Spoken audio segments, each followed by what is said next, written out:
រឿងរបស់ឯងអាអ៊ីប្រាប់ខ្ញុំអស់ហើយគ្រួសារភ័យយើងក៏មិនមែនគ្មានមេត្តាដែរឯងនៅទីនេះសិនចុះមិនអីនោះទេ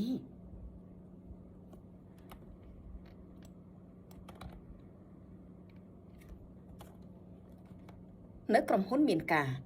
ឆាប់ទៅទីនេះគ្មានការស្អីផង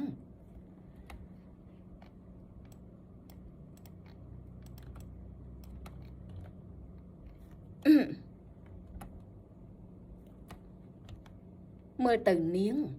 ល្បិចកលដែនតាតែមិនអីទេខ្ញុំចាត់ទុកថាដាក់បាយឲ្យឆ្កែឆ្មាអនាថាស៊ីចុះនាងកុំសម័យចង់ចូលគ្រួសារយើងឲ្យសោះមិនអាចទៅរួចទេ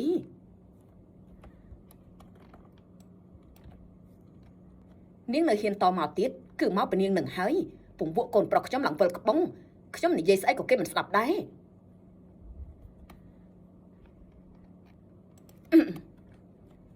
នេះនាងថតសម្លេងទុកឯង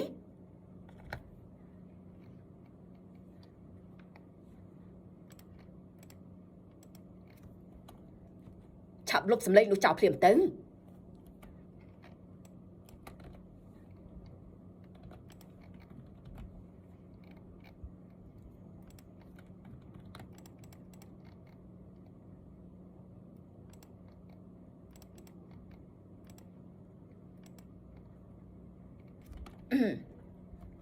នាង